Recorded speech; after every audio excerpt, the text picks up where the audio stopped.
If you've just joined us, you're watching Newslink on DSTV channel 403. Now, the Gauteng Health Department is confident that cholera will not spread to the point where it becomes difficult to control. 3 cases have now been confirmed in the province. All 3 cases are linked after the trio developed symptoms on their way back from a funeral in Malawi. Gauteng Health MEC Nomantu Nkomoralehuku had this to say. I don't think it will have a severe outbreak.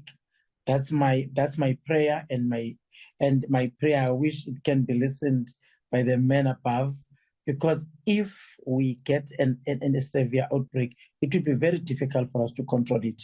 Remember, we've got quite a number of informal settlements in the province, and that's why we want to focus to those specific areas that we know that we have congestion of a lot of people who have sometimes running water that is not right.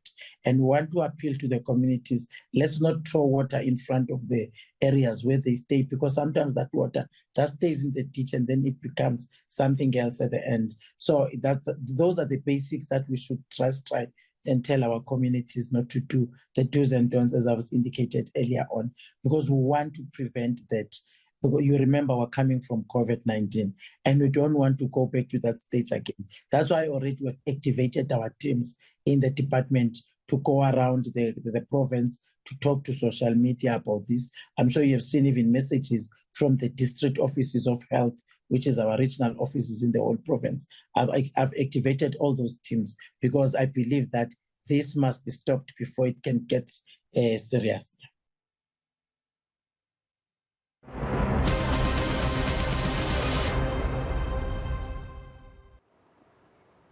All right, we continue to build up to SONA. Now, Abahlali baseMjondolo gives us its expectations ahead of SONA. Often they've expected nothing rather new from the president's speech. As of October 2022, the organization has over 115,000 members. More than 20 of its leaders have been murdered, something it blames on the ANC. The assassinations of Abahlali baseMjondolo members and leaders was discussed at the United Nations Human Rights Council back in 2022. Let's speak now to Thapelo Mohapi, the General Secretary of Abahlali baseMjondolo. Thapelo, good morning and thank you very much for your time.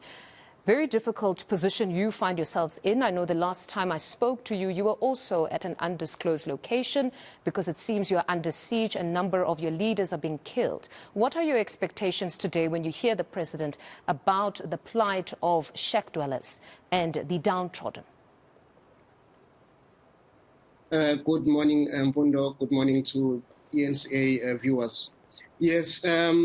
We are in a crisis. We are in a flight that is about to crash land because we don't have an experienced pilot. We are in a crisis and the president needs to respond to that. A lot of people in the informal settlements go to sleep without food. A lot of people are unemployed, they laid off, they lost their jobs because of the late shading. We need the president to seriously announce the basic income grants of 1,500 at least. To actually cover those people who go to sleep without food. We know that this country has enough to feed all of us, and that money can come somewhere. And we also want the president to address the issue of the attacks on the human rights defenders in South Africa. This has been spoken by the European Union, the United Nations, and South Africa needs to be accountable for not having protected whistleblowers, human rights defenders, people who are in the forefront to actually protect human rights defenders, human rights in South Africa. But also we want the president to respond radically in the issues that we are facing. We need land as the poorest of the poor. We need housing to be provided speedily for people in the informal settlement. We need to have an upgrading of informal settlement, basic services. 74% in KwaZulu-Natal in the informal settlement, people don't have basic services at all. Either they don't have access to the toilets, either they don't have access to water, clean water. Women are being raped on their way to relieve themselves in the bush. Children are robbed. People are robbed since there's load shedding. So we are in a crisis and we need a president that's going to radically respond into the crisis that we have. When we talk of social support currently, I know you're speaking of the basic income grant, the 1,500. The current form of social support that's being given to the unemployed is the 350. Many are saying it is not enough. With 350, you can only buy a 10 kg of milli meal and then a few, perhaps be it a bit of sugar, a 2 kg of sugar, and that money is done. If there had to be some sort of an increase beyond the 350, but if government said they cannot afford 1,500, what would be slightly decent, if we can even say it's decent? Well, we are living in difficult times. If you look at a normal family basket, it costs about 4,000 rand in this country. Things are increasing drastically. Every month. We are actually expecting 1,500 or nothing. I think we need to be honest that there is inequality in this country. There are people who are getting richer while those who are living in informal settlement and in rural areas continue to languish in poverty in those particular areas. And we need a serious look at distributing the wealth in this country so that those who go to sleep without food on the table are also, because this is a basic human right. You can't have a child that goes to sleep without food. You can't, with load shedding, it adds because people are buying groceries and these groceries, get damaged, mess up and rotten in the fridge, which is what is their last salary or whatever that they could get. And now people are destitute. They have nothing to do.